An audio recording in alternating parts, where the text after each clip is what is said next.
Welcome back to Streamline Entertainment. This is one of 3 videos today. Who is Ayub Cuisine? And when I sat back and watched, people said he comes across as stupid and a little bit silly. Yeah, on a normality level, I agree, but on a criminal level, I do think he's quite smart in manipulating people, and his way of talking, because he got a nickname as Whispers as well. He talks very smoothly, and I'm sure he can convince a lot of people to do whatever he wants to do. So let's just look into this video. Came to the house alive and he left the house alive, says the man who was with the missing teenager at the Tenerife Airbnb. Ayub Kasim, 31, was jailed 9 years ago for being the mastermind behind a sophisticated operation to flood Wales with Class A drugs. He booked the £40 a night holiday rental online under the name Ayub Abdul. Spanish police hunting for Jay have already spoken to Kasim and the unnamed friend he was travelling with, known only as Johnny Vegas. Ayub Kasim invited Jay, 19, back to his rented holiday cottage after a rave in Tenerife, hours before he vanished on the 17th of June. A former Madeleine McCann investigator has revealed that Jay Slater admitted to friends he stole a £12,000 Rolex watch and was trying to sell it just hours before he vanished. Jay's friends also revealed the missing raver had sent them a Snapchat in the early hours of the 17th of June, in which he admitted to stealing the luxury timepiece. The British investigator said that Jay was headed in a Seat Leon hire car to the rented Casa Abuela Latina Airbnb near the village of Masca with 2 older British men just after 6 AM when he made the shocking Rolex claim. Although the investigator has not been able to verify an alleged theft took place, he said friends of Jay have assured him that the missing teenager would not have made this up. The investigator also revealed that Jay would have been feeling scared when he left the Airbnb property, scared enough to not want to go back to charge his phone, which was on 1%. Obviously, people now know that is not true. I mean, we're only going on in things that investigators and YouTubers have actually worked out. This guy's a career criminal. We know that he flooded Wales with Class A drugs, and his mind is criminality. He cannot think anything else. I think he's ruthless. Dangerous as well, and I think he's got a lot of contacts for people to do things. I think he's the cleaner up. I do think that he uses his criminal contacts to get things done. I do think he had a lot to do with Jay going missing on behalf of Lucy, and I think the B&B was they all went back there to actually make a plan into a scenario that Jay basically walked off the cliff. They needed alibis. They needed a lot of people in the area, and Masca, that story, the Airbnb, it really took a lot of people off tracks for weeks, and still actually YouTubers, Crime 1111, who worked out that it was possibly on the boat, because a lot of people didn't really believe the boat theory. I didn't, until we know that the owner died a month or 2, and that boat was just sitting there, so it was actually stolen. So it does actually make sense it was involved into this case. And it was funny how the beach videos actually come up just after Jay went missing.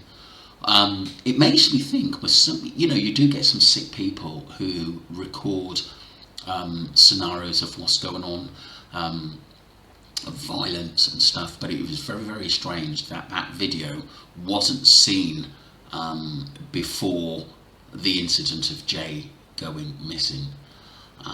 So just my downfall, my thoughts, should I say, about Ayub Cuisine.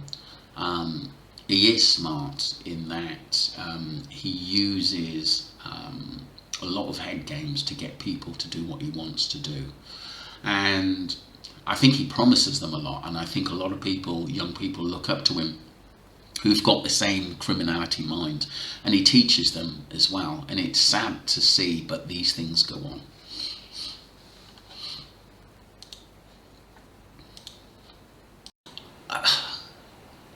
Second part of the video, True Crime 11, boom, who set up Jay Slate before taking an AP watch.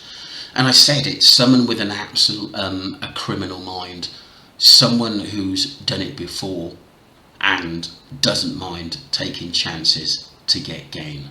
Let's have a listen to this. This is this backs up in what I've just said, and this is True Crime 11. So do subscribe to her. She's absolutely brilliant, and has cracked open a lot about the Jay Slater disappearance. Both still correct. Doesn't mean there's anything more to it than that. But at least we're starting to understand where Ayub was, right? Or alleges to be. Now look at this. When you see this kind of a message, right? Who wrote it? Y'all are the one telling me that it sounds like Ayub. Now, there's a message out there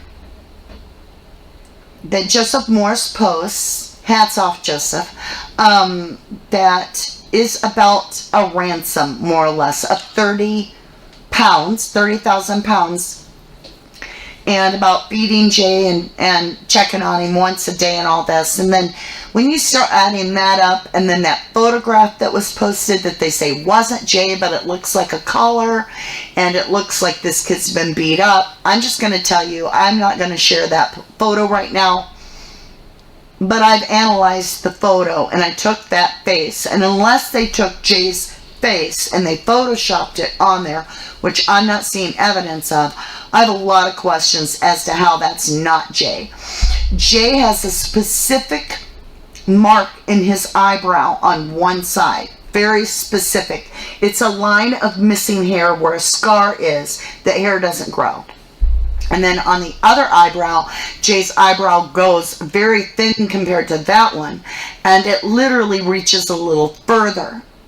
Jay's ears are a set way, and I can transpose one picture on top of the other and go back and forth. And I'm telling you, if I was the mother of that kid, I would have a lot of damn questions. How do you know that's not my son? It's too disturbing graphic for me to share right now. I'm not sure that it should be shared. I don't know if I'll do it from just the chin up, because there's multiple bruising on that person, very badly across the neck. They've got a gash on their face. You can see where their head's been messed up. Then you team it up. I saw that photo, and it 100% looked like Jay, and people were really in shock over it. Really in shock. With this whole missing boat and all this. So I have a lot more questions. What really took place with Jay? Was it two separate incidences? Was it that Jay was set up by these people, and then the cover, the red herring, is Ayub? Ayub taking the phone. This is my point about the criminal mind. She's nailed it on the head. He was the one that set all the red herrings. He is the one that comes out, and he wants people listening to him to send him in the wrong direction. And he's not just coming out sheepishly. Yes, it's a bit silly what he does, but what he's basically telling the world is, I know what happened and you will never know. That's what it's all about. This is why I said his criminal mind is absolutely near the top, because he's learned so much at the end of the day that he isn't normal anymore. He cannot be a normal human being anymore. His life is pure criminality. He's the one putting himself in Masca. He's the one that I believe put the message on Jay's phone. Is he the one whipping the phone out there and doing the phone part in Masca to make it look like Jay went up there? Is he giving a cover story all because of what really is that Jay is in a completely different direction and was separated from his phone? And is he really being held for 30? Right? They said in that message they wanted 30. And then that's what the GoFundMe is, right away. And the police are called right away. Somebody asked me in a post, they said, why on earth, if the Coast Guard found Jay, would the abogados turn around and say that Jay was found on land? And I thought to myself, well, they sure the hell don't want the investigation going on into deep waters, because they would have a lot of explaining to do. Why would Jay be way out to sea? And do they really got to do anything? No. All they got to say is that is where they found him. Very true. And that was 1111 True Crime. Please subscribe to her. She's absolutely brilliant. The reason why I just put that clip on there, she actually understands the criminal mind of Ayub Kazim. I'd run into someone I knew about 4 or 5 years ago, and I knew he was into criminal activity, but we used to live in the same neighbourhood. And I goes, look, how you doing? And how's life? How's the family and stuff like that? And he said, oh, I was in and out of prison. I goes, God, what was you in there for this time? And he is a enforcer for people who for gangsters chasing debt. So he will be the one that goes around there. And some of the stories I actually said, it was absolutely horrendous. And I just asked him, why did you do this? And he said, look, it's a part of my life. I've been in and out of prison for the last 20 years. I've got a criminal mentality. I don't want to do anything else. And I said to him, I just wanted to know what he said. So I said, look, if I was basically, into the drug world, what would you, and I owed me, what would you do? And he goes, well, I would have to come round and get the money that you owe, because my bosses have sent me. And he meant it.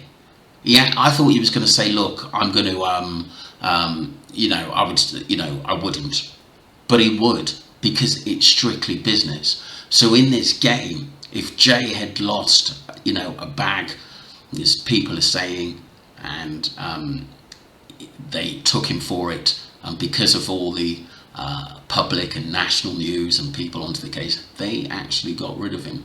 I do think now, what I know, I think Debbie knows a little bit more. I'm not blaming her, is at the end of it, because she said her son has to be careful. But my main point is just that the criminal mind of Ayub Kazim is of a high level, and he is definitely capable of anything.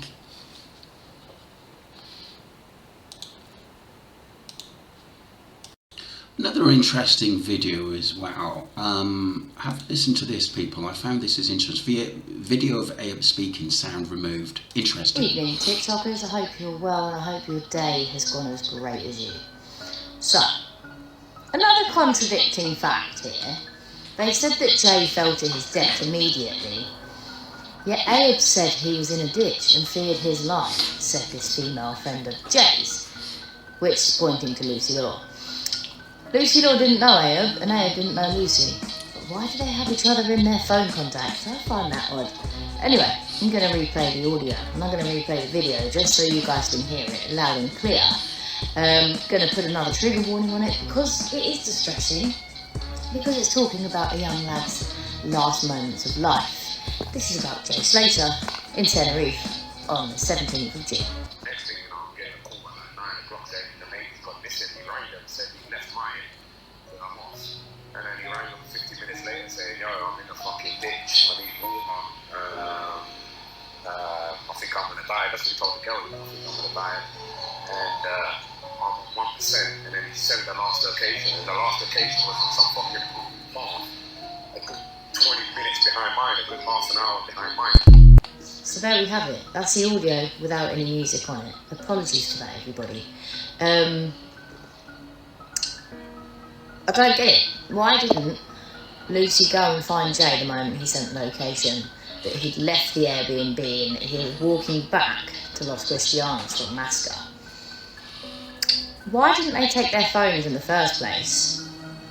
How did Lucy have Jay's passport to start with? Because they weren't in the same room, right? Because Joe's mum paid for his apartment because she wanted him to have a nice time. Jay went to Tenerife to put his past behind him and to forget about everything that had happened, which is fair game, right? Fair enough. But like I said from day one, this case has been tampered with from the start. There are so many holes in this story, it's unreal. There is so many questions, and I don't think people are going to get answers. That's the truth of conspiracy. That's what happens when there's holes in a story. And that's news with Mariette. Yeah, it's brilliant. She speaks sense there, but this guy, Ayub, he talks as though he hasn't got a care in the world and it just happened. When you've done so much, this is my point. A criminal mind is not the same as a normal mind.